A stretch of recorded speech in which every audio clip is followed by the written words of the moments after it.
Bueno, muy buenas tardes a todos. Vamos a seguir con los ciclos de los días viernes, que generalmente son webinar.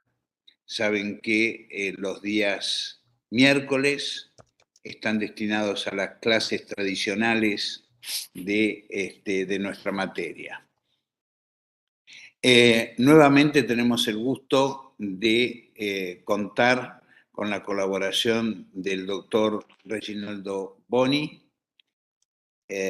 Como todos ustedes ya saben, él es de Brasil, es médico nefrólogo, desarrolló su tarea en el Hospital Clínic de Barcelona, es coordinador hospitalario de trasplante. Durante toda su formación le valió regresar a Brasil y organizar en el estado de San Pablo la procuración de órganos y tejidos, llevándolo a un número similar, a veces mayor, que el de España, que les recuerdo que antes de la pandemia España tenía 50 donantes por millón de habitantes y la Argentina 19 donantes por millón de habitantes. Muchas veces, un pequeño comentario, nosotros tenemos contacto con Barcelona, con todo el grupo de Martí Mañalich, a quien pertenece el doctor Reginaldo Boni, y que desde el año 1994 estamos bregando por una implementación seria de la coordinación hospitalaria con 3 o 4 principios que ustedes a esta altura ya lo conocen. Imagínense la importancia que tiene en general la coordinación hospitalaria y en particular el doctor Reginaldo Boni, que en este momento se encuentra en los Emiratos Árabes desarrollando la tarea de organización de la procuración de órganos en este sitio tan alejado del nuestro. Y por supuesto por los datos que ya nos ha mostrado, con el mismo éxito que lo ha hecho en Brasil. Todo esto en el marco del Donation and Transplantation Institute, al cual también pertenece. Entonces, se nos había ocurrido, ante la falta de muchas veces de decir que eso sirve solamente para España, tener el ejemplo de la coordinación hospitalaria en un país de Latinoamérica. Y eso es lo que nos va a hablar el doctor Boni ahora, para poder demostrar que nosotros acá, teniendo el debido apoyo, podríamos contar con lo mismo. Reginaldo, te agradecemos muchísimo, sabemos de todas tus ocupaciones allí, y es un verdadero placer volverte a tener con nosotros. Te escuchamos. Gracias Clemente, Gonzalo, Roberto, todos vosotros. A mí de verdad es un placer hablar con vosotros. Yo creo que es muy importante compartirnos experiencias y hoy yo gustaría proponer que todos hablásemos algo, ¿no? O sea, un poco que abran la cámara, los micros y más que nada para compartir información. Porque una clase siempre es una clase, o sea, tú grabas la clase y la ves después, ¿no? Pero la discusión es lo que vale, ¿no? De manera que yo intentaré hacer la presentación como máximo 30 minutos o 40 minutos y nos quedamos ahí unos 20 minutitos para discutir, ¿vale?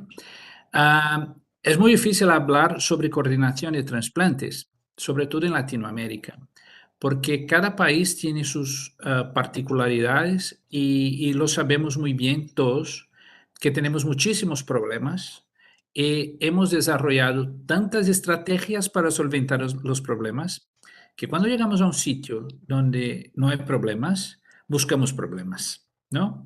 Porque al final en Latinoamérica, ah, cada trabajador, sobre todo del área de la sanidad, ¿no? Y sobre todo dentro del sistema de trasplante, se tiene que dedicar muchísimo, muchas veces sin estructura, muchas veces sin acceso al conocimiento, muchas veces con dificultades económicas y sobre todo políticas en nuestros países, ¿no? Entonces, yo intentaré un poco decirles cuál ha sido mi experiencia y intentar explicar que es posible adaptarla a otros sitios, ¿no? No hay ningún conflicto de interés en esta presentación. Y me gustaría decirles que Argentina sí tiene un papel muy importante en el juego de la donación en Latinoamérica, ¿no? O sea, y no es de hoy, porque es muy fácil coger una foto de la pantalla, ¿no? De un dato que hemos obtenido hace un año, pero sin acordarnos de todo lo que la gente antes ha hecho, porque mucha gente ha trabajado para que Argentina llegara a sus casi 20 donantes por millón de población, ¿no? Y sí, todavía hay mucha gente que sigue trabajando en esto, ¿no?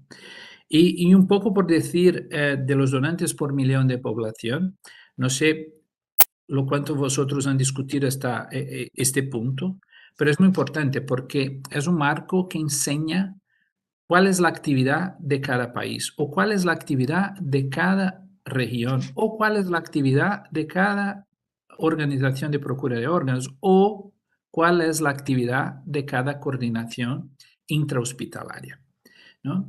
Y ahí yo les gustaría invitar para conocer esta página web que se llama Irodat. Irodat recoge la información de muchos países en el mundo. Es un registro que cuenta con la colaboración de la Universidad de Barcelona, que cuenta con la colaboración del Donation Transplantation Institute y que de verdad ayuda mucho a entender lo que pasa en el mundo. Claro que son datos oficiales, pero hay países que al final no terminan por enviar toda la información. Y a mí me gustaría un poco enseñarles esta gráfica que de verdad, imaginaros que es como si fuera el mapa de Latinoamérica, pero la tuve que cortar para vernos un poco cómo están los países o cómo estaban los países en el año 2020, ¿no? Este año es un año complicado porque estábamos en medio de la pandemia, ¿no? Pero se ha impactado mucho la donación en este año y se ha impactado mucho el trasplante en este año, ¿no? De manera que un poco para explicarles que los diferentes modelos que hemos hablado en la última conversación pueden tener sus resultados y sobre todo depende mucho, mucho, no solamente del modelo, pero del país, de la estructura del país, de la inversión que se hace en donación y trasplantes, ¿no? De manera que enseñar un dato así crudo a veces dice, mira, que Estados Unidos es fantástico, que España es fantástica y que Brasil va mal. No, pero si comparamos las proporciones y los problemas y la inversión que se hace al año en los equipos de trasplante y de donación, vamos a llegar a entender por qué pasa esto, ¿no? De manera que, por ejemplo, yo creo que España es una referencia internacional, pero es una referencia internacional cuando miramos desde el punto de vista estratégico, ¿no? ¿Por qué? Porque desde el punto de vista estratégico tenemos que entender que esta sociedad que tiene alrededor de 45 millones de personas, esto corresponde, por ejemplo, a la provincia de São Paulo, para poder comparar, ¿no? Esta población tiene un sistema sanitario fantástico, ¿no? Garantizado por el gobierno. Todas las acciones que están involucradas con donación y trasplantes son pagadas por el gobierno. De manera que en ese escenario sí puede tener un buen resultado. Pero claro, a veces tenemos este escenario y no tenemos la coordinación que hace falta tener para llegar a un buen resultado. Porque aquí lo que enseño yo son indicadores de resultado, sea, no estoy hablando del proceso. Y vamos a intentar en esta conversación decir algo del proceso de implementación de programas, un poco decir cómo ha sido en Brasil lo que hemos hecho y el resultado que hemos tenido, ¿no? Bueno, y cuando se paró yo, ¿no? En 2020, que no se mueve, ¿por qué? A ver, que no la puede pasar, no sé por qué. Bueno, aquí. Ahí Y va. cuando comparamos, por ejemplo, el año 2019-2020, está clarísimo que hemos disminuido muchísimo la actividad en todo el mundo, ¿no? Sobre todo por el tema de la pandemia. Claro que han tenido países que han mejorado, pero sobre todo porque tenía un sistema sanitario muy desarrollado y una población muy pequeña y muy controlada, como por ejemplo es Estonia, como por ejemplo es Dinamarca, ¿no? Pero los otros países, todos nosotros hemos tenido muchísimo problema con la donación. Y cuando miramos un poco el impacto que ha tenido la donación, no podemos olvidar que hay países, sobre todo, que tienen donantes a corazón parado, o sea, que no tenemos en Latinoamérica. O sea, no sé si han discutido ya el donante a corazón parado, pero es un tipo de donante que no hace falta tener el diagnóstico de la muerte encefálica, ¿no? De la muerte cerebral. Es una persona que llega muerta al hospital, que se intenta remontar y si no es posible, se hace una canulación y se intenta mantener los órganos intraabdominales hasta que la familia acceda a la donación, ¿no? Entonces, esta cantidad de donantes que entra en el sistema, donde hay este sistema sanitario que puede posibilitar que tengamos donantes a corazón parado, es un sistema que sobre todo aumenta el número de donantes por millón de población al final del año, al final del periodo, ¿no? Bueno, y ahí yo más o menos he separado un poco los países de Latinoamérica. Mira, a ver cómo estábamos en 2020. 2020, Uruguay era el país que tenía alrededor de 20 donantes por millón de población. Bueno, ¿cómo es el sistema sanitario en Uruguay? ¿No? Es un sistema mixto, pero sobre todo hay una gran participación del gobierno, del Estado, ¿no? Y la población de Uruguay es bastante pequeña, de manera que es un país que está bastante organizado dentro de Latinoamérica y que ha tenido posibilidad de hacer la identificación de donantes, ha tenido la posibilidad de hacer diagnóstico, hay un reglamento claro para el diagnóstico, de manera que los números son de 20 por millón. Bueno, pero si yo les preguntara, ¿cuál es el gold standard para el número de donantes por población? De verdad no hay un gold standard, hay un número hay una tasa que es muy alta, que es de España y Estados Unidos, ¿no? Que está alrededor de 45 donantes por millón de población. ¿Lo que significa esto? Significa decir que cuando tenemos alrededor de 35, 45 donantes por millón de población, logramos mantener estables las listas de espera de gente que entra para ser trasplantada, ¿no? Entonces, el objetivo es tener más donantes por millón de población para dar abasto a la situación de entrada de gente en lista, porque siguen entrando gente en lista, sigue entrando gente en lista, ¿no? Para ser trasplantado. Después miramos un poco hacia Brasil. Brasil ha tenido como 15, Argentina ha tenido como 10, este año ha sido muy mal, ¿no? Chile con 7, Costa Rica con 5.2, Cuba con 4,5, Colombia con 4, Ecuador con casi 2, México con casi 2, Paraguay casi 1 y al final Perú con 0,5, ¿no? O sea, y aquí no estamos hablando de los 20 países que que componen Latinoamérica, ¿no? Estamos reportando datos que han sido informados a Eurodat por estos países. Bueno, y cuando caminamos un poco más, ¿no? Hacia el resultado que hemos tenido, miramos que en 2021, del listado de países que han informado su actividad, solamente Argentina aparece ahí como el país que ha informado los datos. En Argentina hemos tenido alrededor de 14 donantes por millón de población, ¿no? De manera que esto enseña la organización que tiene el país en relación a información, a compartir datos, a organizar sistemas, ¿no? Entonces, enhorabuena porque Argentina ha sido el único país que hay de Latinoamérica informado en 2021 hasta el momento, ¿no? Todos los datos relacionados a la donación y trasplante, ¿no? Bueno, cuando hablamos de coordinación intrahospitalaria, yo he buscado esta información del original y miren el color de la diapo, ¿vale? Es un azul y este azul es original. O sea, esto ha sido publicado en 1992 por un grupo en Tenerife, ¿no? En España, con la colaboración de la Universidad de la Fe en Valencia. Y aquí ya hablan, en 1992, de la temática de la coordinación interhospitalaria.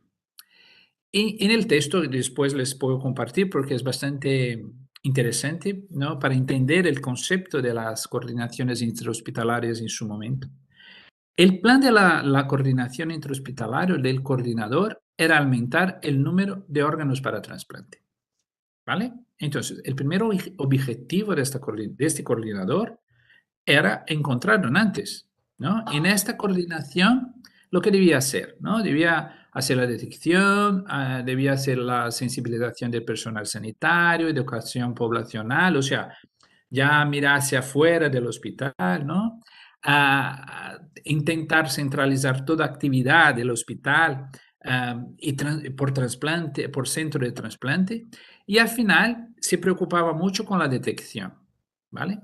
Y si caminamos un poco más, miramos que la coordinación intrahospitalaria en 1992 en España tenía seguramente los mismos rectos que tenemos hoy, ¿no? O sea, la coordinación tiene que detectar donantes. Es el primer paso para tener donantes. La coordinación tiene que hacer evaluación de la selección de los criterios después del diagnóstico de la muerte. Perfecto, lo tenemos que hacer. Tiene que colaborar en el mantenimiento en el diagnóstico de la muerte. Claro, en su momento, hace muchos años, los reglamentos no eran tan claros, pero hoy ya tenemos muy claro que el diagnóstico de la muerte es de responsabilidad del médico de la UCI, de un neurólogo, o sea, que se tiene que respetar la ley del país y las condiciones para hacer y los prerequisitos para hacer una exploración de muertes y llegar al diagnóstico, ¿no? Y también los aspectos legales, la logística del proceso. O sea, cuando hablamos de coordinación intrahospitalaria, yo no sé la experiencia de vosotros, ¿no? Si vosotros participáis o conocéis a alguien de las coordinaciones. Básicamente, la coordinación de trasplantes dentro del hospital es el corazón que hace con que ocurra la donación. Porque si no hay una gente involucrada dentro del hospital, la responsabilidad o la actuación del médico de la UCI a veces no llega a la detección, no llega al diagnóstico de la muerte, no llega a hablar con las familias, de manera que las coordinaciones son muy, muy importantes. Y les digo esto yo desde el año 92, ¿vale? Vamos a ver si logro pasar. Bueno, caminamos un poco más y el concepto, esto ya en los años 2000, ¿no? Es del nuevo ciclo vital, ¿no? O sea, ya empezamos a entender que la coordinación intrahospitalaria, además de hacer todo el soporte intrahospitalario, debería también colaborar de manera externa en los hospitales, ¿no? O sea, la actitud social de la donación muchas veces está impactada por el trabajo intrahospitalario. ¿Esto cómo va? ¿No? Imaginemos que hay un posible donante dentro del hospital, ¿vale? Y este posible donante tiene una familia que vive en la misma calle que vive el médico sanitario, ¿vale? Y cuando se hace el diagnóstico de la muerte y la comunicación de la muerte para la familia, si el profesional sanitario no está preparado de manera adecuada para hacer la entrevista, las cosas pueden salir mal, ¿no? De manera que el médico o el profesional o el enfermero que trabaja en la coordinación intrahospitalaria es el link entre la sociedad y el muerto que está en la UCI. A veces nos dedicamos a pensar y a intentar encontrar inversión para hacer campañas sanitarias sobre la donación y explicar la muerte a las familias y decirles que es importante la donación porque hay gente que se está muriendo en lista de espera. Pero el impacto de estas acciones son muy pequeñas. El impacto mayor está en la coordinación intrahospitalaria muy bien organizada, porque es ella que hace el link con las familias cuando hay un posible donante dentro de la UCI. Bueno, caminamos un poco más y llegamos a los datos de 2021 de España. Miraros que tenemos una gran cantidad de donantes, o sea, una tasa de donantes por millón de población alrededor de 40. Y estamos hablando justo después de la pandemia. España ha llegado a casi 50 donantes por millón de población. O sea, y el resultado de este trabajo, ¿de dónde viene? ¿No? Viene de una estructura, de un sistema muy bien arreglado, donde hay niveles muy claros, ¿no? Hay un nivel que es intrahospitalario, donde está el coordinador. Hay un nivel que es más provincial, donde están las oficinas de soporte a los coordinadores intrahospitalarios, y hay una organización, que es la Organización Nacional de Trasplantes, que controla y crea todo el reglamento para la actividad de donación en España. Bueno, acordaros que antes hemos hablado de los modelos, pero yo no les he contado todo, ¿vale? Les he contado la mitad. ¿Por qué? Porque les he contado a vosotros sobre el primer modelo, que es el modelo americano, donde están las organizaciones de procura de órganos, que es este primero cuadrado hacia la izquierda, ¿vale? Entonces, el modelo americano, hay una UPO dentro de una provincia, de un estado americano, y esta UPO en general tiene como 100 personas trabajando, ¿vale? Y hay una subespecialización en cada acción del proceso de donación, ¿no? O sea, intrahospitalario y extrahospitalario. De manera que las organizaciones en Estados Unidos son muy potentes, ¿no? Pero hay organizaciones, por ejemplo, que tienen 110 personas trabajando y tienen un resultado de 180 donantes al año.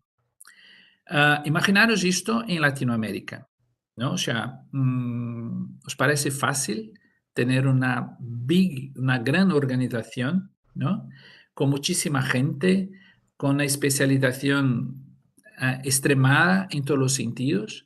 Es muy costoso. De manera que para Latinoamérica este modelo, por más que tengamos la idea, la intención, vamos a tener soporte del gobierno, vamos a tener pasta, no llegaremos a tener un modelo como este. ¿Por qué? Porque en Estados Unidos todos los procedimientos son pagados, ¿no? En Latinoamérica tenemos que luchar mucho para cobrar algo para poder poner el donante en el quirófano, ¿no? O sea, el hospital muchas veces acaba pagando la cuenta para poder tener un donante. El segundo modelo, que es muy interesante, que es el modelo español, hay coordinadores intrahospitalarios y equipos de trasplante en el mismo hospital. Y hay hospitales donde no hay equipos de trasplantes, ¿no? De manera que ellos lo que hacen es encontrar donante en otros hospitales.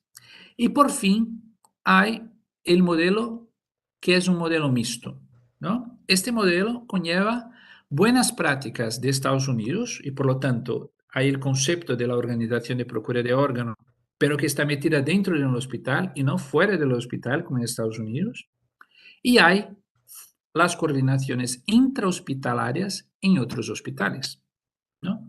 De manera que la organización de procura de órganos, por ejemplo, en Brasil, y esto hemos empezado el año 97, ¿no? Sobre todo en la provincia de São Paulo, hace cargo de los otros hospitales, ¿no? Ah, y ahí les cuento un poco el escenario del sistema sanitario, porque si no metemos la información del coordinador intrahospitalario dentro del sistema sanitario, nos cuesta entender cómo llegar a un resultado que sea apreciable, ¿vale? Entonces, el sistema sanitario en Brasil es un sistema que tiene que atender alrededor de 200 millones de personas, ¿vale? O sea, es muchísima gente y ese sistema tiene que ser muy potente para garantizar la atención a toda la gente. ¿Esto pasa? No. O sea, muchas veces decimos, todos en Brasil tenemos derecho a trasplante, está correcto, perfecto. Pero el acceso, acceder al trasplante conlleva en que yo pueda llegar a un hospital, hacer mis pruebas, mantenerme bien, o que yo tenga condiciones de pagar por mi tratamiento, o que yo tenga condiciones de tener un soporte extra hospitalario que muchas veces no lo tenemos, ¿no? Bueno, ese sistema, por lo tanto, incorpora una gran cantidad de subsistemas, ¿no? No solamente el sistema sanitario público, pero además el sistema privado de sanidad, pero el sistema de trasplante, por suerte, es pagado por el sistema sanitario público. De manera que garantizamos como mínimo que no haya, por ejemplo, tráfico de órganos o que no ocurran privilegios en la selección de los donantes. De manera que esto es bastante importante para tener una actividad ética, técnica y médicamente correcta. ¿Vale? El sistema, además, desde el punto de vista del trasplante, ha empezado de manera legal en 1997, o sea, tenemos muchos años de sistema. Tenemos una ley que dice que tenemos que preguntar a las familias si ellas aceptan la donación o no, porque si no lo aceptan, no hay donante, ¿no? La gran parte de los servicios en Brasil son públicos que hacen trasplante. Pero bueno, yo me querría trasplantar en un sistema privado, un hospital privado, no pasa nada. Yo voy al hospital, hay un equipo de trasplante que está conectado a este hospital y el gobierno paga al hospital privado el trasplante. ¿Pero paga cuánto? Paga lo mismo que paga el público.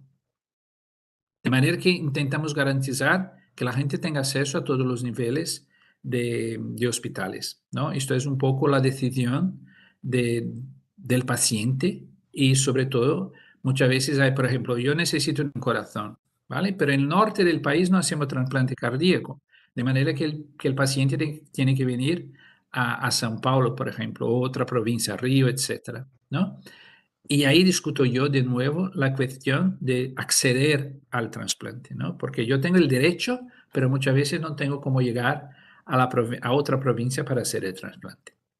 Bueno, entonces se ha creado una ley hace muchos años, ¿no? Esta ley ha dicho, mira, tenemos muchas provincias en Brasil. Yo ya he perdido la cuenta, yo creo que tenemos 27 o 26 provincias, ¿vale? Entonces, tenemos muchas provincias en Brasil. ¿Qué vamos a hacer con cada provincia? Bueno, cada provincia va a tener una central.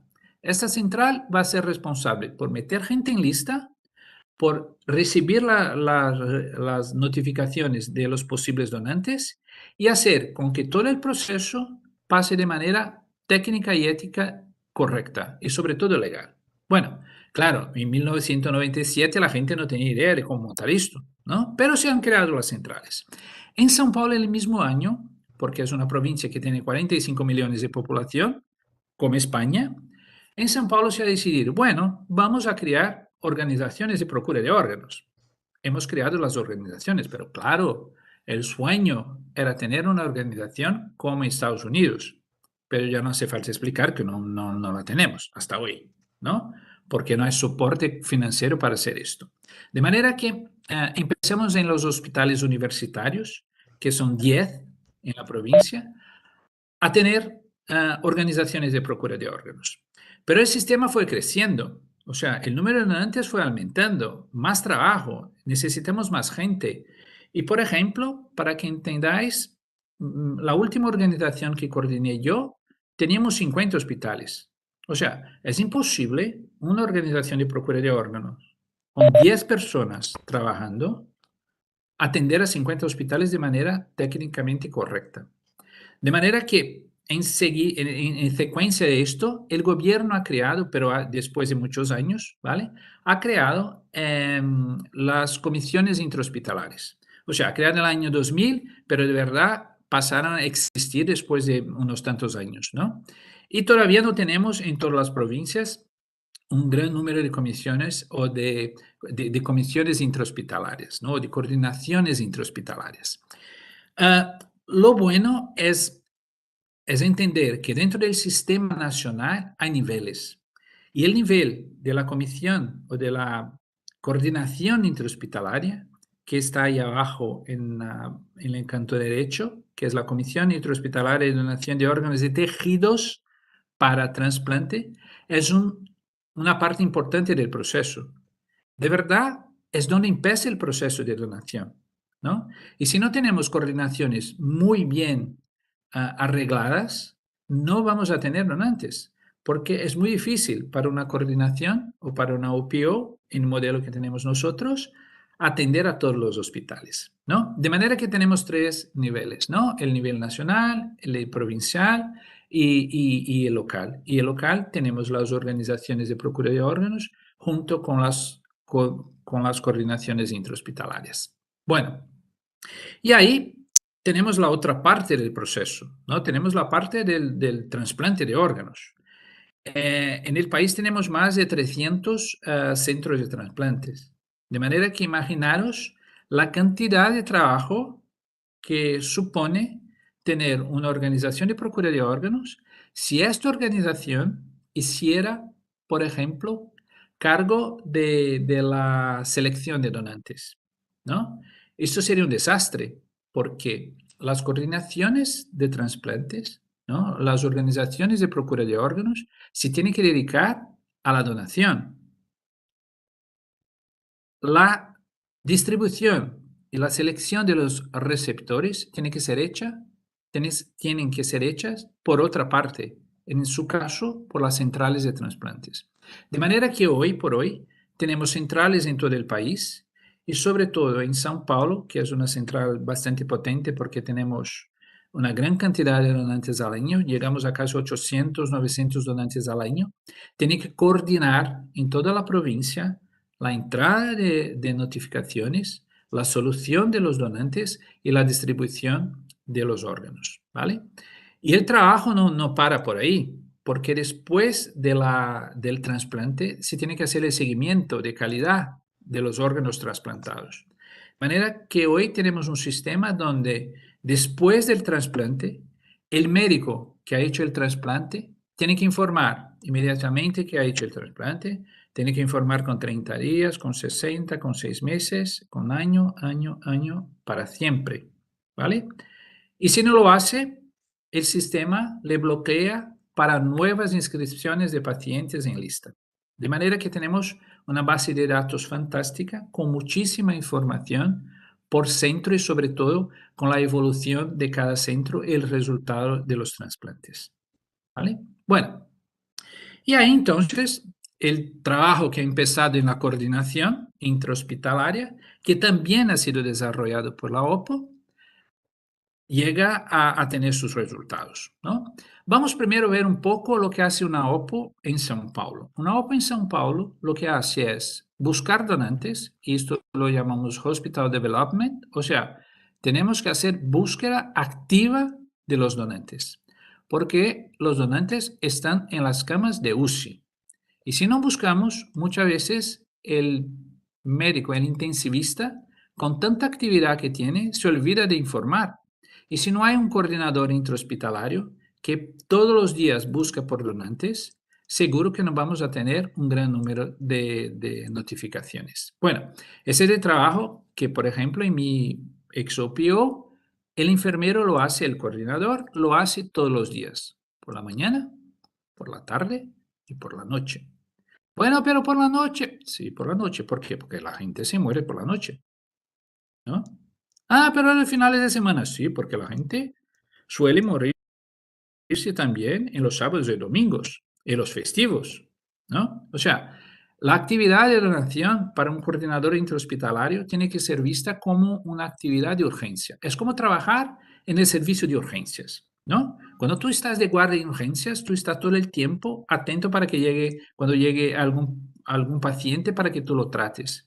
Lo mismo tiene que pasar con la coordinación intrahospitalaria, ¿no? Pero desafortunadamente hay muchas comisiones y muchos coordinadores que piensan que están haciendo consultas externas. No, yo tengo que agendar, ¿no? Tengo que marcar, tengo que dar cita para este donante. No, no, no, no. Esta actividad tiene que ser vista como una actividad de urgencia, ¿vale? Y cuando hay un posible donante que se identifica, El coordinador intrahospitalario tiene que hacer cargo de todo el proceso que viene a seguir, ¿no? De todos los pasos que viene a seguir. ¿Y cuáles son los pasos que viene a seguir?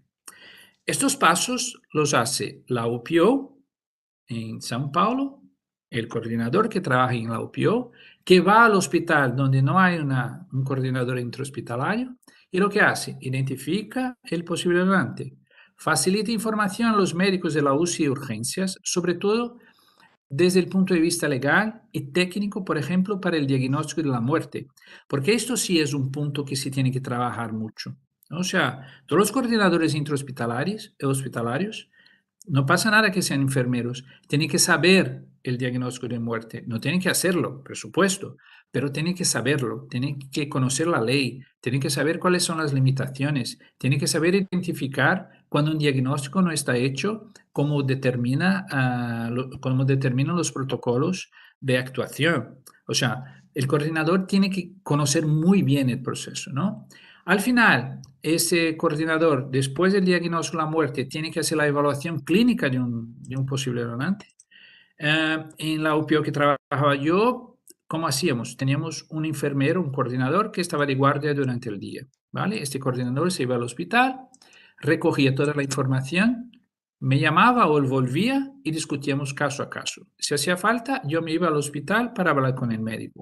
O entonces el médico me llamaba y llegábamos a la conclusión que este posible donante era viable o no a la donación, ¿no? El coordinador de la coordinación intrahospitalaria también y además tiene que saber lo que es un posible donante, lo que es un potencial donante, etcétera, etcétera. Y aquí me gustaría mucho comentarles que un posible donante es una persona que tiene un Glasgow bajo 8, por ejemplo, pero que ventila, o sea, que no está muerta, pero que tiene un riesgo de evolucionar a la muerte.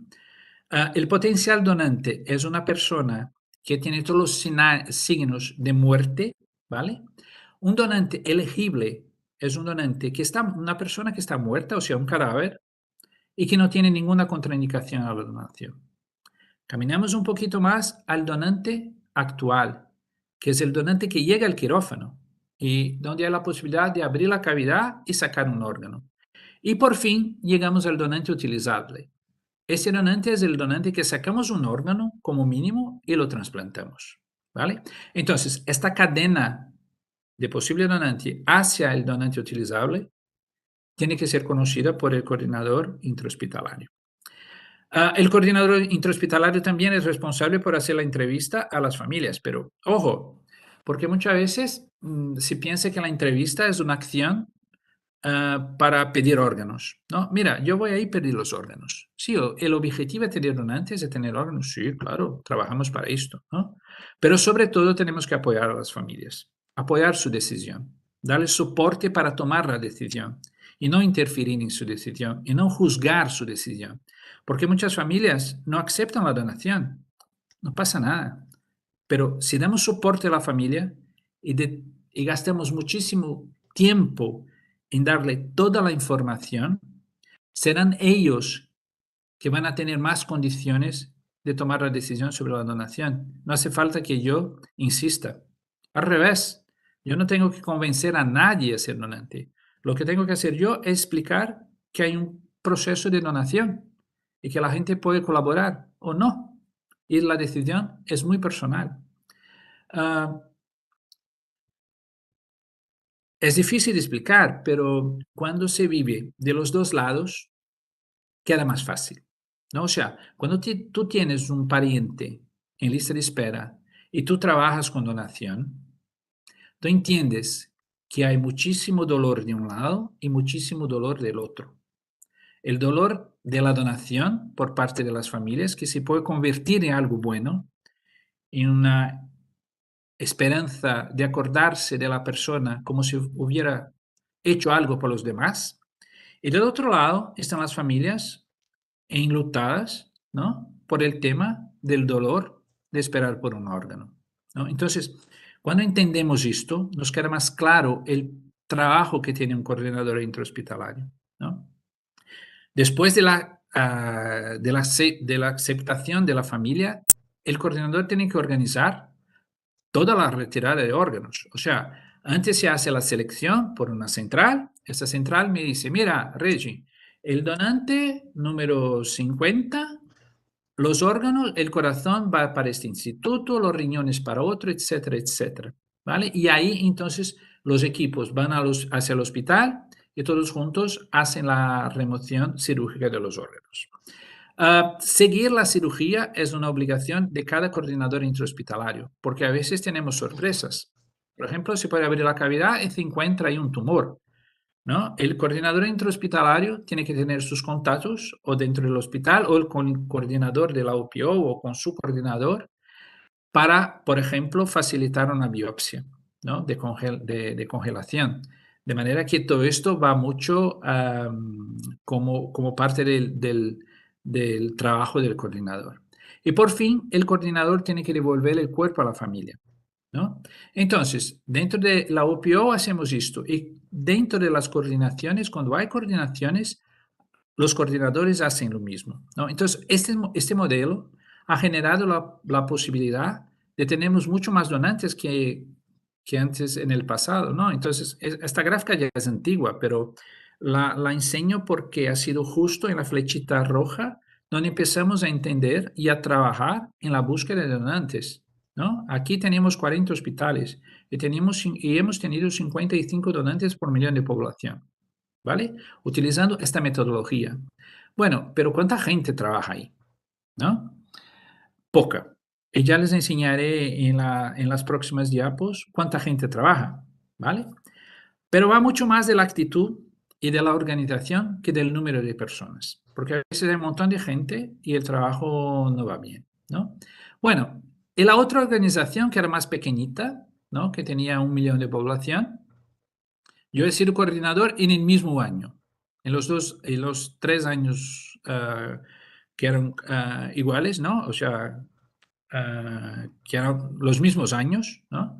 Y la coordinación, esta pequeña que estaba en el interior de la provincia, tenía 5 donantes al año y hemos terminado con 49 al cabo de 2 años. ¿Qué hemos hecho? Igual, entender que el trabajo del coordinador intrahospitalario y del coordinador de trasplantes de la OPO es el mismo y que tiene que haber muchísima colaboración, ¿no? Y tiene que haber mucha dedicación para encontrar donantes. Y esta es la última organización que he trabajado yo, ¿vale?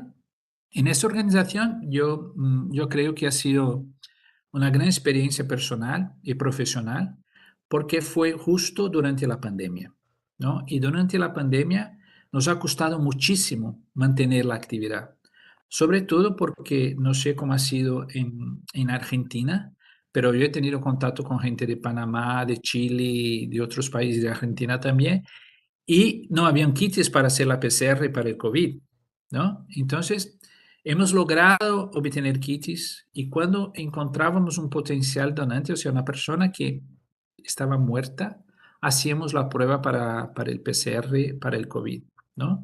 En el primer año hemos tenido como 5% de los donantes positivos y hemos echado los donantes.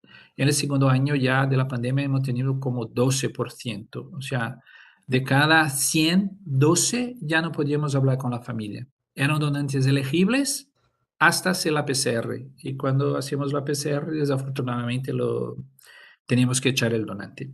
Hoy por hoy ya podemos utilizar estos donantes, ¿vale? Entonces, yo creo que el próximo paso en Latinoamérica es entender que los donantes con COVID positivo, sobre todo aquellos que no tienen enfermedad, pero que se han detectado el COVID positivo durante el ingreso, ¿no? O sea, una persona ha sufrido un trauma y ha llegado al hospital, se han sacado una muestra y estaba positivo, pero no tiene enfermedad.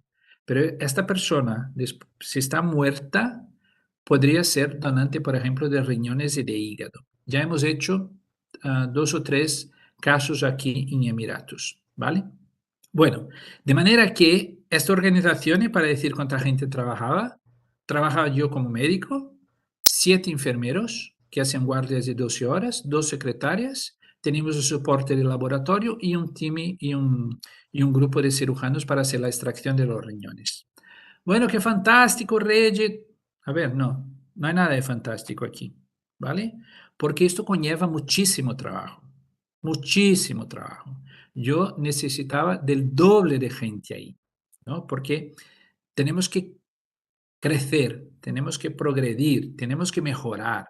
Y yo creo que esta discusión es muy importante para deciros, mira, tenemos a veces condiciones mínimas, pero no nos quedemos con las condiciones mínimas, ¿no? Tenemos que intentar algo más, ¿no? Tenemos que luchar por algo más. Y esta organización ha tenido casi 38 donantes por millón de población durante la pandemia. O sea, esta gente ha trabajado muchísimo, los coordinadores han trabajado muchísimo, los coordinadores intrahospitalarios de los diferentes hospitales, bajo ese sistema muy agresivo que ha sido la pandemia, ¿no? Por el COVID, se han dedicado muchísimo y hemos logrado 187 donantes reales en un año. O sea, una población ahí de 5 millones con 40 hospitales, ¿no? De manera que los resultados, incluso cuando miramos la tasa de conversión, que eso también es importante, o sea, del total de potenciales, cuánto yo he convertido a donantes utilizables, ¿no? Llegamos a casi 50%, que es el gold standard, ¿no? O sea, para enseñar que Latinoamérica tiene todas las condiciones de hacer bien las cosas. Y yo estoy, claro, yo me he dedicado 20 años al mismo tema en Latinoamérica, ¿no? Y yo estoy convencido que somos capaces y somos muy capaces. Lo que pasa es que falta estructura, falta inversión, ¿no? O sea, falta muchas veces la comprensión de los gobiernos que este trabajo es un trabajo muy duro y que tiene mucho valor, porque al final solo se ven los trasplantes en una donación. Pero como ya decía nuestro amigo Escalante, sin donantes no hay trasplante, ¿no? De manera que tenemos que seguir con el trabajo, pero siempre mirando hacia un programa de gestión de calidad donde se involucre el coordinador intrahospitalario. Vale, pues muchas gracias. No sé si he pasado mucho tiempo. Hombre, he hablado un montón. Y os quería agradecer muchísimo y si queréis discutir, estoy a vuestra disposición.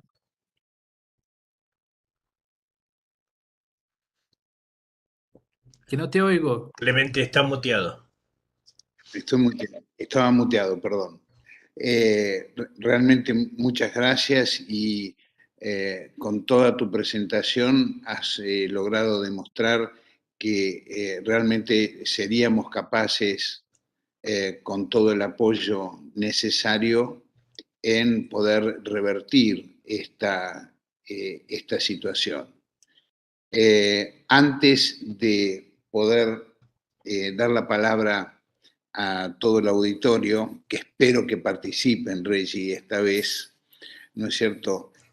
Simplemente quería decir que los 19 donantes que se lograron en el año 2019 no se traducían en un número de trasplantes, porque la tasa de descarte en condiciones de no pandemia era muy alta, era muy alta.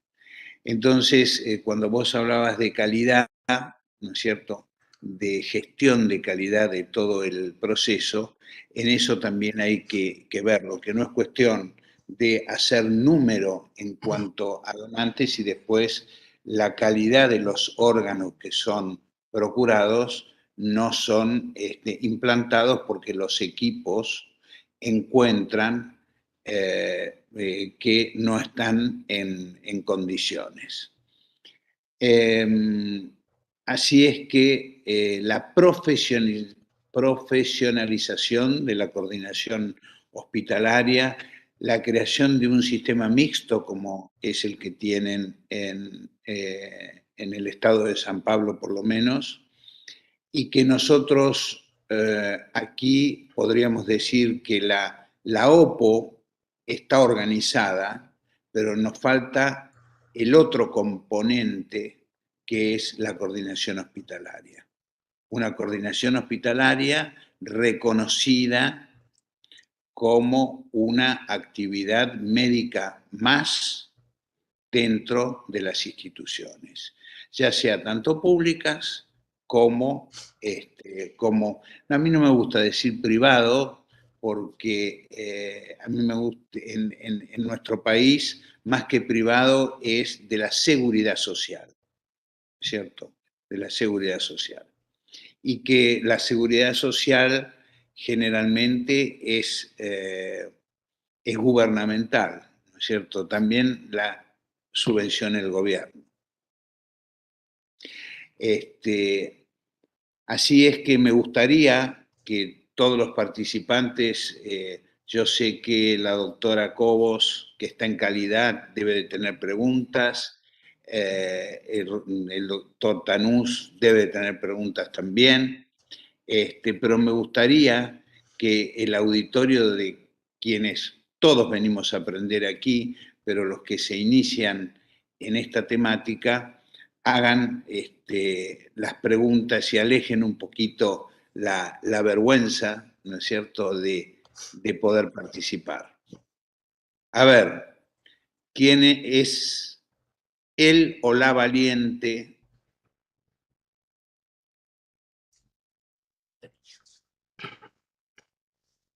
Que Nadie quiera quiere ser inaugurar la pista, digamos. Miedo, ¿no? ¿No? Ya hace preguntas, Dios mío. Yo he anotado un montón de cosas para preguntarte, así que nadie va a hacer alguna pregunta. Creo que yo podía hacer preguntas. Dale, Sí, vamos. Vamos sí. a ver aquí. A ver, Ahí se ¿Puedes escuchó. abrir la cámara? Ahí ¿Puedes abrir Marisa la cámara? Soy Porque, Marisa, por sí. ejemplo, 68293, no sé quién es. Pero vamos a ver aquí los que están con la cámara abierta.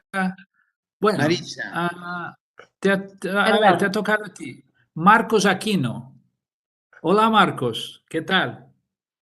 ¿Me oís? Encantado, encantado, perfecto, te escucho perfecto. Muy bien. A ver, Guata, ¿a qué te dedicas? yo hago procuración renal para Cucaiba.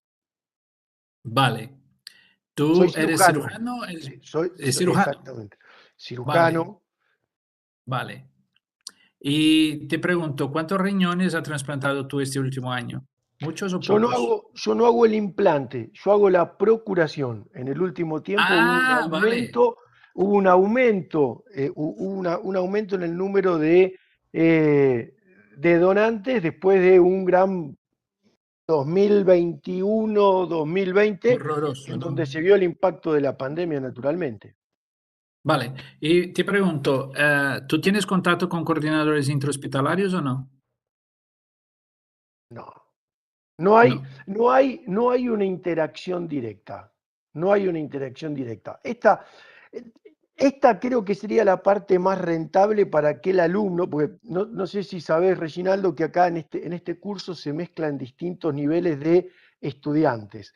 Entonces, Vale. hay alumnos que pertenecen al pregrado y que si realmente alguno tuviera curiosidad, esa es una de las claves para entender el proceso de la procuración.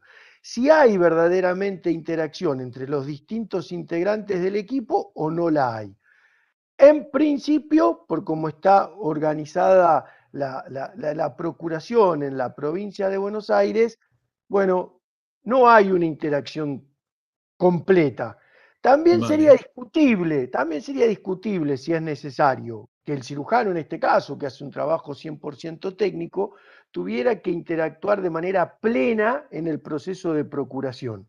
Pero la realidad es que no, yo no interactúo de manera directa con el coordinación hospitalario. Dicho de otra manera, traducido para que lo entiendan todos los alumnos, a mí me dan las coordenadas de donde tengo que ir a ablacionar, es decir, hacer el procedimiento quirúrgico. Vamos, lo hacemos y hasta ahí llega la interacción. Bueno, pero yo, primero enhorabuena porque ese es un trabajo muy duro, ¿vale? De hacer la extracción, porque no hay hora, no hay día, ¿no? O sea, los donantes están ahí. Lo El segundo, peor, yo creo que, dime, no, lo peor es eso, la hora. Lo sí, sí. demás lo peor es la Los hora. demás, bien, ¿no? Pero me gustó mucho tu comentario porque yo creo que yo tengo mucha experiencia con los equipos de retirada de órganos, ¿no? Y mi OPO, la OPO era responsable por organizar el cirujano renal para hacer la extracción. Y el cirujano renal lo que hacía de verdad era ayudar mucho a los coordinadores, porque sobre todo les explicaba a la gente que estaba dentro del quirófano cómo funcionaba el proceso de donación. Porque dentro del hospital hay un montón de gente que no tiene idea de lo que pasa, ¿no? Y a veces tú entras en el quirófano y preguntas, y el anestesista muchas veces le pregunta, bueno, ¿qué hora ha sido la muerte? Ahora que hemos sacado el riñón, el corazón, ¿cómo ha sido esto? ¿No? O sea, para explicar, no, esto pasa en todos los sitios, ¿eh? No es una cosa, o sea, esto pasa en todos los sitios. El cirujano que conlleva todo el tiempo trabajando con donación, o sea, tú solo sacas un riñón cuando la persona está muerta, cuando la familia ha accedido a la donación, cuando las pruebas serológicas son negativas, cuando no, o sea, el trabajo final es muy, muy importante porque tiene la capacidad de explicar mucho el proceso para toda la gente.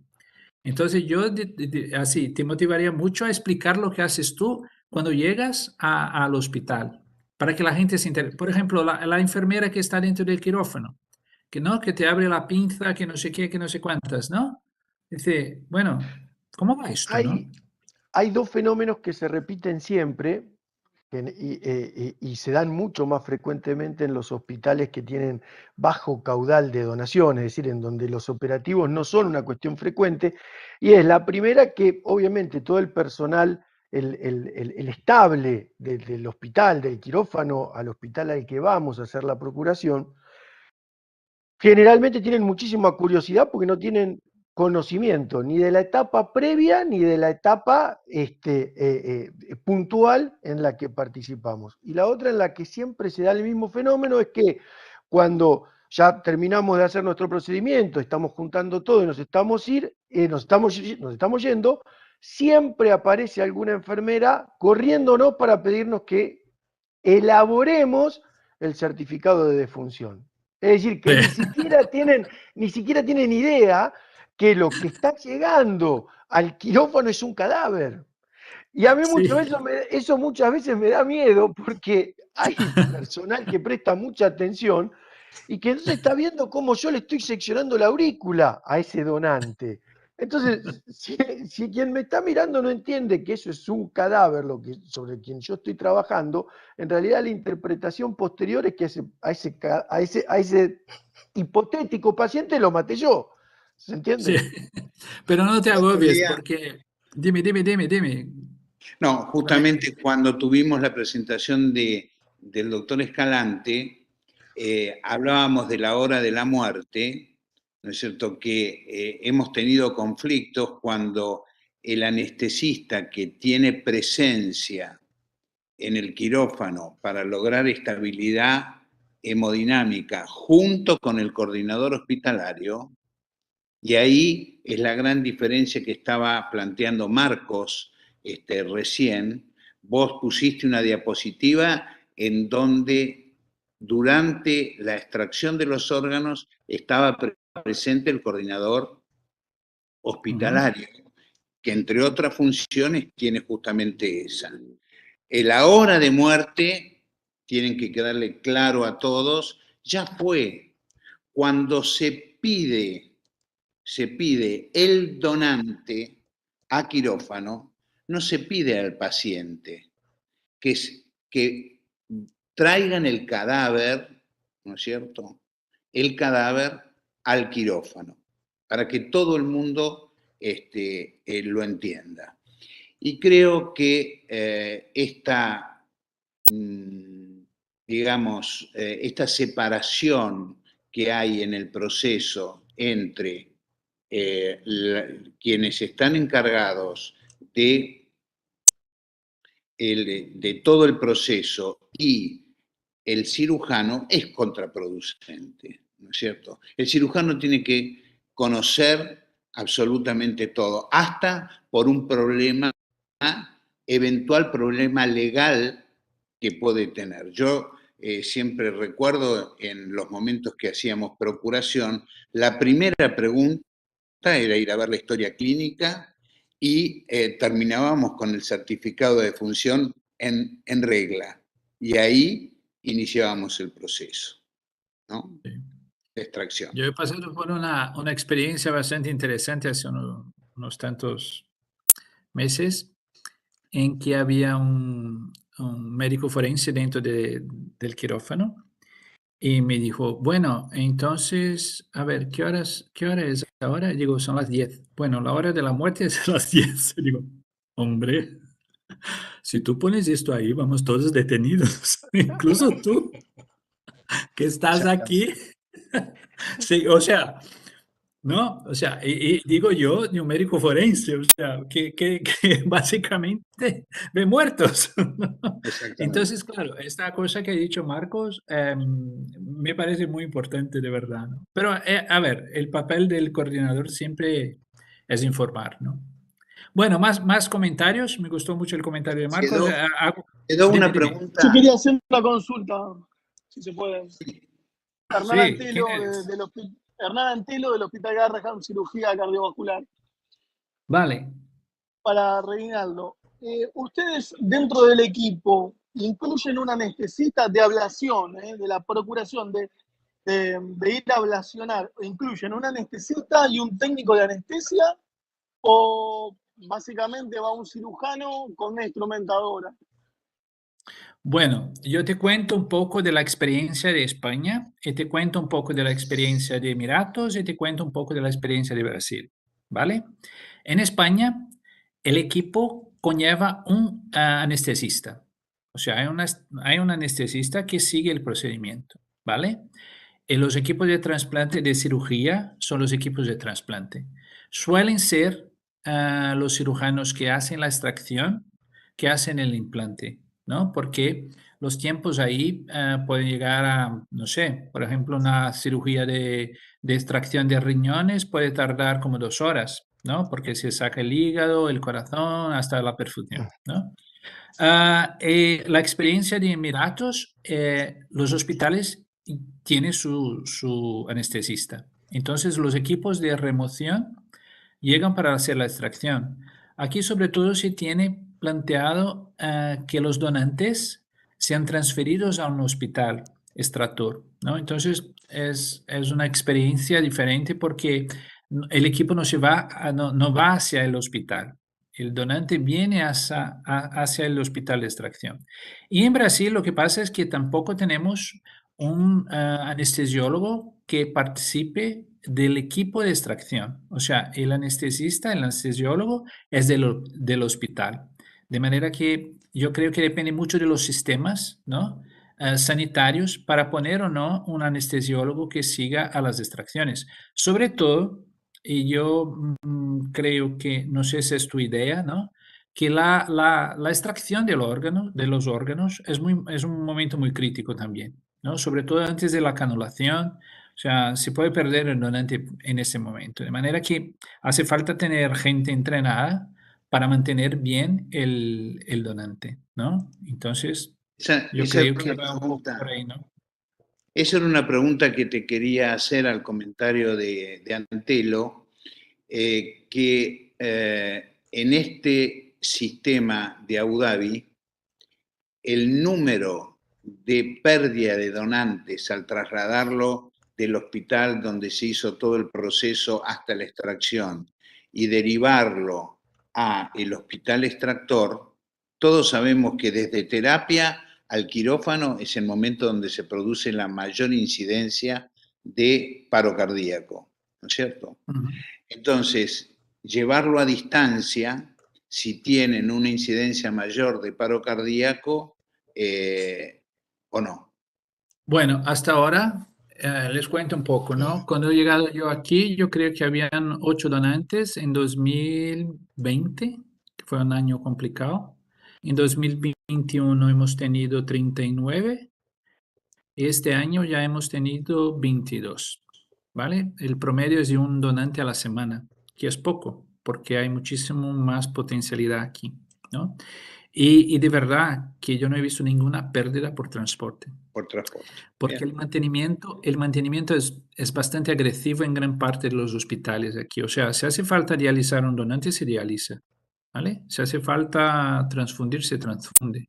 O sea, se hace todo. Si hace falta, hemos tenido, por ejemplo, un donante en ECMO, ¿no? Que había tenido COVID, que desafortunadamente se ha muerto por una hemorragia durante el procedimiento de ECMO y se hizo la extracción. En este caso no se transfirió, claro, no se ha transportado el muerto, pero se hizo la extracción bajo el ECMO. O sea, yo creo que va mucho cuando decimos, no, porque hay una alta tasa de paro cardíaco, sobre todo porque el mantenimiento y muchas veces la atención inicial al paciente ha sido mala, ¿no? Entonces, yo creo que tenemos que tener esta crítica para decir que depende mucho del contexto sanitario que estamos metidos para ver si hay pérdidas o no. Por ejemplo, en España se transporta muy poco para otros hospitales, ¿no? Se transportan los equipos. Entonces las tasas de pérdida también son muy pequeñas. El paro es muy raro en España, ¿no? Porque el mantenimiento es muy bueno, ¿no?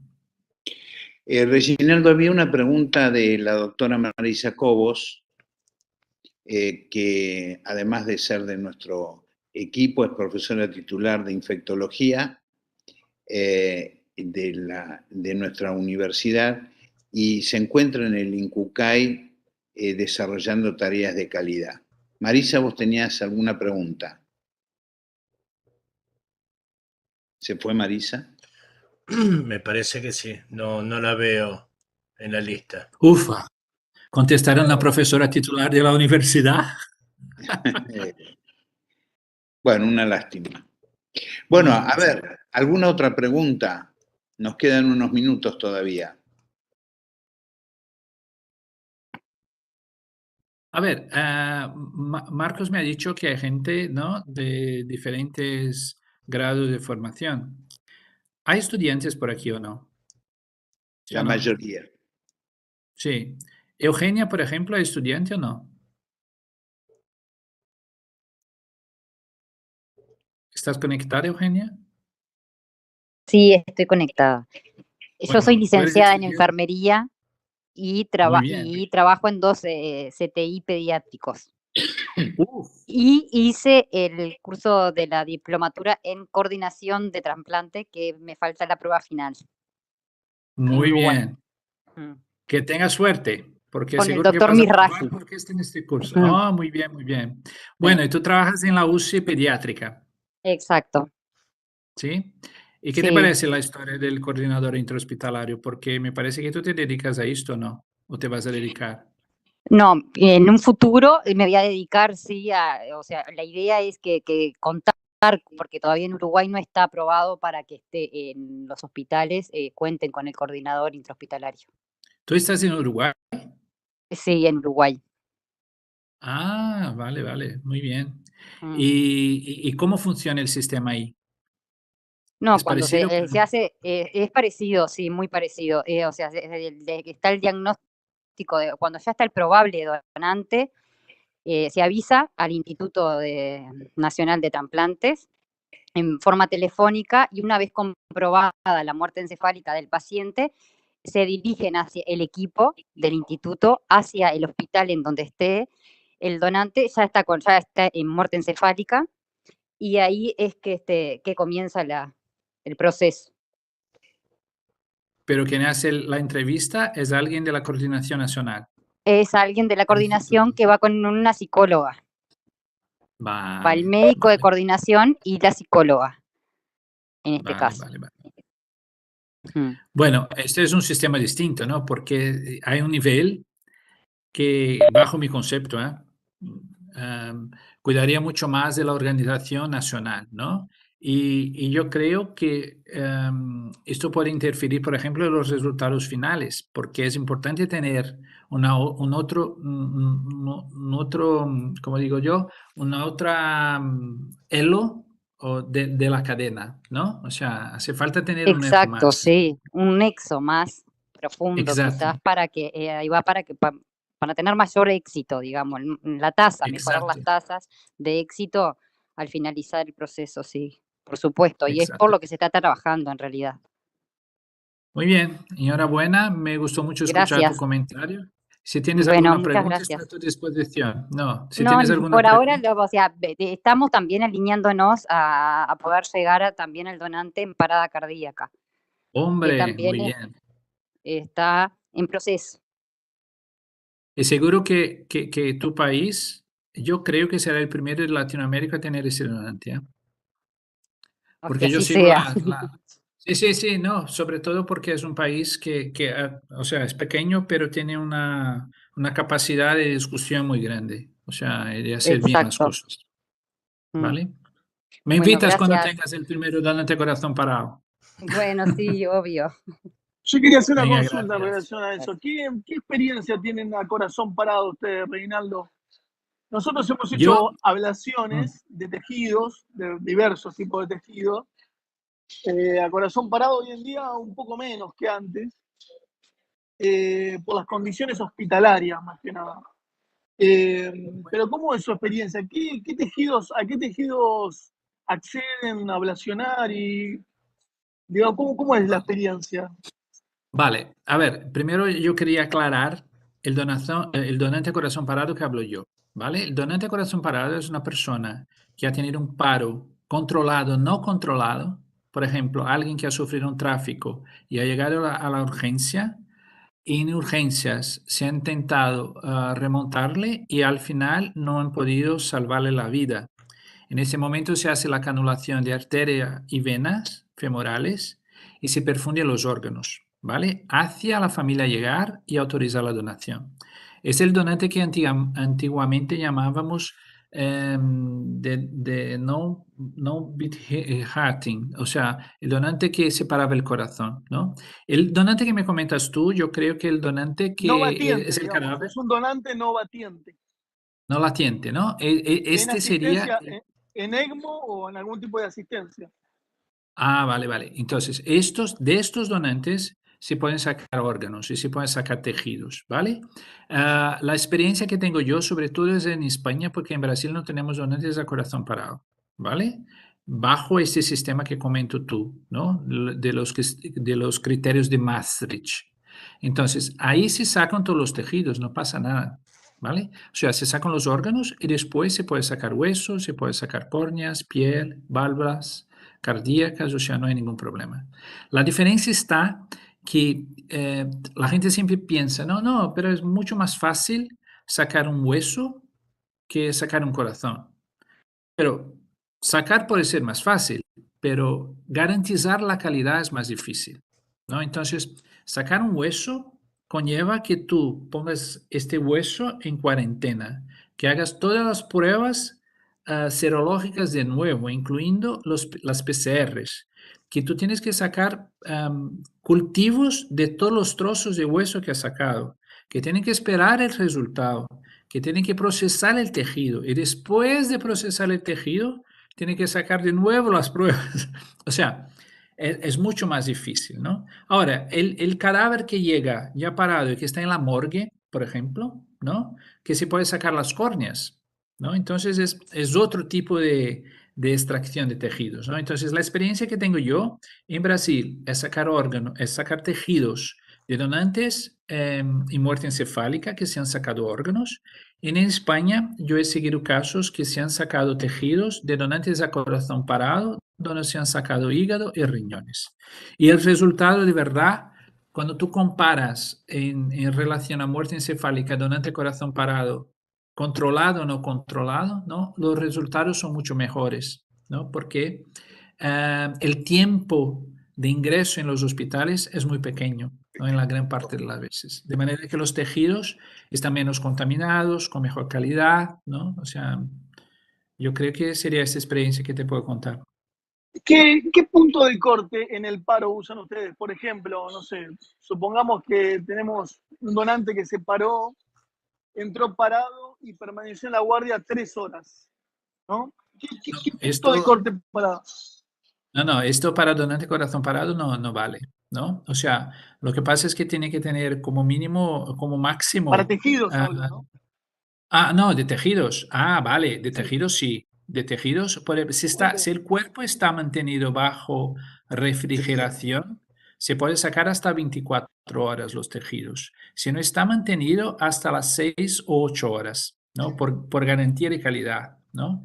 Entonces, claro, si el cuerpo está en la morgue y no está refrigerado, no se puede sacar tejidos, ¿no? O sea, sobre todo porque es un ambiente más contaminado y todo, pero hasta 8 horas, si está, por ejemplo, dentro del hospital y está dentro de la morgue, pero en condiciones adecuadas, se podrían sacar tejidos. Y si está refrigerado, hasta unas 20-24 horas, ¿no?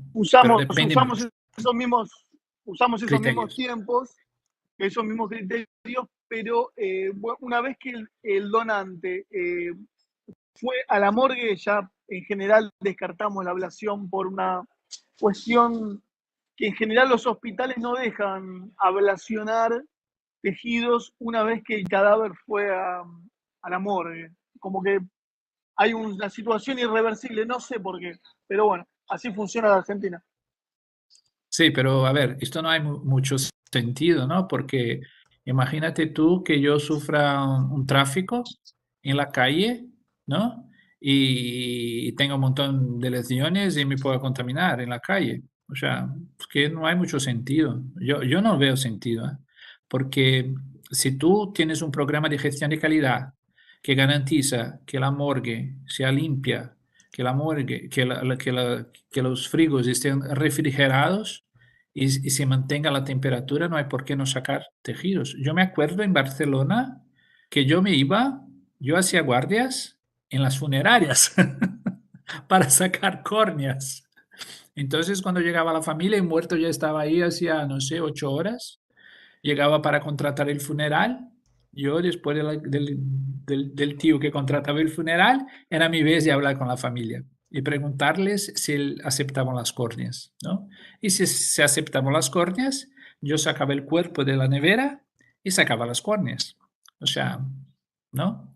Y claro, se tiene que contar con otros tejidos.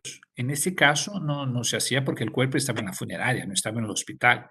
Pero si está en el hospital, bajo controles adecuados de temperatura y limpieza, yo no veo por qué no sacar los tejidos, ¿no? Muy bien. Roberto. Hola, ¿se escucha? Sí, bueno, yo creo que... Trabajo en Pucay, Neuquén. ¿Se escucha? Hay una persona...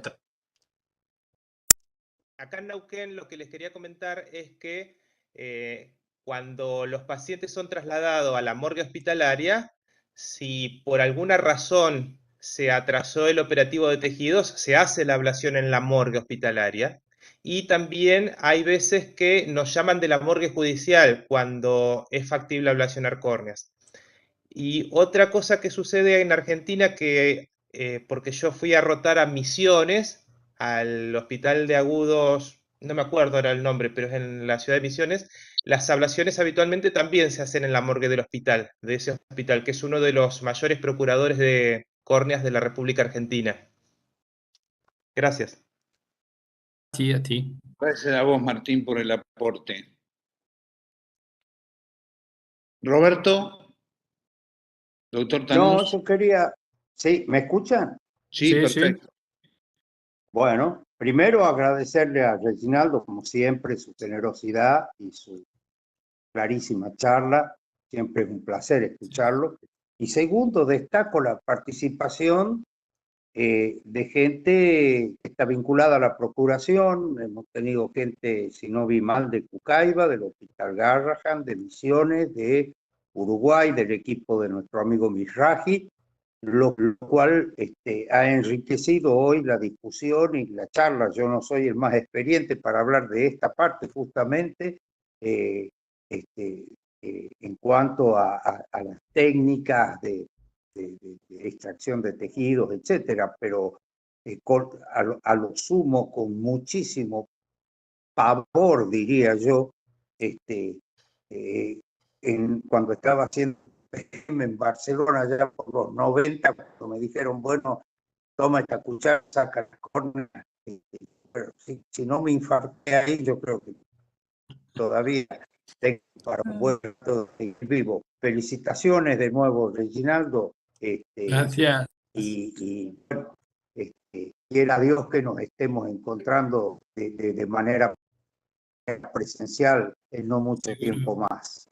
Perfecto. Martín, ¿tienes algún comentario o pregunta? Que estás con la mano hacia arriba. No, ya está. Era lo que les quería comentar de lo que hacíamos en Neuquén y lo que pasaba en Misiones. Gracias, muy amable. Muy buena la Gracias. charla. Gracias. Muy bien. Perdón, omití, yo quería hacer un comentario breve.